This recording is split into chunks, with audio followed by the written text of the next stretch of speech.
తనకు ఇష్టమైన పనిని మూర్ఖుడు కూడా చేయగలడు, కానీ బుద్ధిమంతుడు మాత్రం తాను చేస్తున్న ప్రతి పనిని కూడా తనకు ఇష్టమైన పనిగా మార్చుకుంటాడు. జీవితం అంటేనే పోరాటం. అలాంటప్పుడు స్వార్థం కోసమో అధర్మం కోసమో ఎందుకు పోరాటం చేస్తావు? ఆ పోరాటం ఏదో ధర్మం కోసం పోరాడు. ఏదీ శాశ్వతం కాదు. నిన్ను నువ్వు ఒత్తిడికి గురి చేసుకోకు. ఎంతటి కష్ట పరిస్థితి అయినా సరే మారిపోక తప్పదు. ద్వేషంతో ధనవంతుడు కాలేడు, కోపంతో గుణవంతుడు కాలేడు, కానీ మంచితనంతో మాత్రం మాధవుడు కాగలడు. సుఖంగా ఉండాలంటే కోపాన్ని చంపుకోవాల్సిందే. ప్రతి ఉదయం మనం మళ్ళీ పుట్టినట్టే. ఈరోజు మనం ఏం చేస్తాం అనేది ముఖ్యం. మౌనం, చిరునవ్వు అనేవి రెండు శక్తివంతమైన ఆయుధాలు. చిరునవ్వుతో ఎన్నో సమస్యలను పరిష్కరించవచ్చు. మౌనంతో ఎన్నో సమస్యలను దూరం చేయవచ్చు. మనిషి నాలుక పదునైన కత్తి లాంటిది. ఒక రక్తపు బొట్టు లేకుండా మనిషిని చంపగలదు. నిజంగా నిన్ను నువ్వు ప్రేమిస్తే ఎదుటివారిని ఎప్పుడూ బాధ పెట్టలేవు.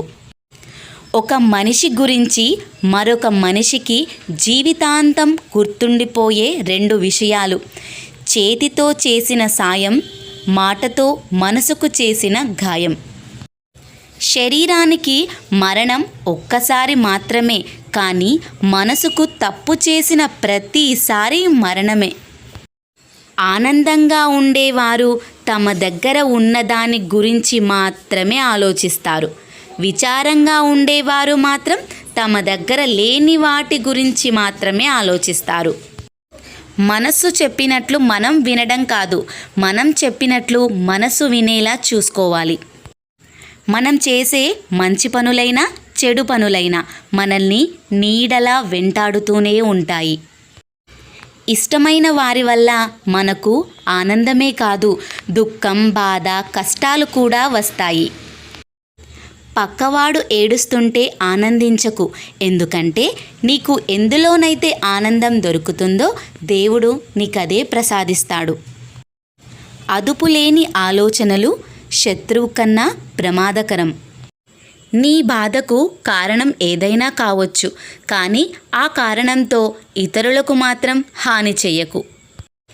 అందానికి పెరుగుదలతో పాటు తరుగుదల కూడా ఉంటుందని మర్చిపోకు.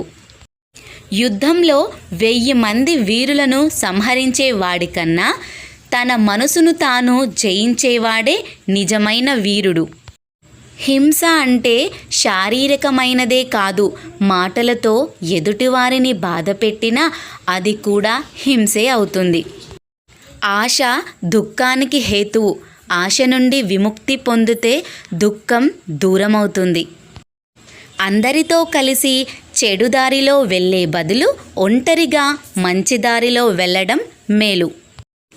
వేలాది వ్యర్థమైన మాటల కన్నా శాంతిని, కాంతిని ప్రసాదించే మంచి మాట ఒక్కటి చాలు. నమ్మకం ఉంటే మౌనం కూడా అర్థమవుతుంది. నమ్మకం లేకుంటే ప్రతి మాట అపార్థమే అవుతుంది.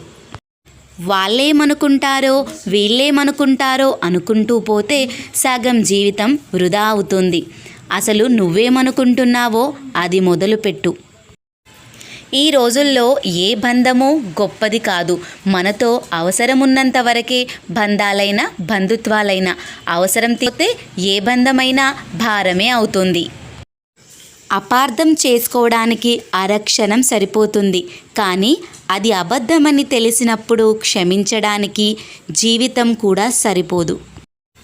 ఈ సమాజంలో బ్రతకాలంటే వేటాడే సింహంలా అయినా ఉండాలి, లేదా పరిగెత్తే గుర్రంలా అయినా ఉండాలి, లేదంటే తొక్కేస్తారు. నటన ముందు నిజాయితీ ఎప్పుడూ ఓడిపోతూనే ఉంటుంది, కానీ నటనకు నిజాయితీ ఏదో ఒక రోజు ఖచ్చితంగా సమాధానం చెప్తుంది.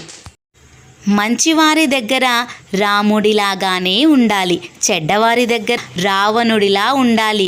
అప్పుడే బ్రతకడం సాధ్యం. Thanks for watching. ప్లీజ్ ఈ వీడియో కనుక నచ్చినట్టయితే లైక్ చేయండి.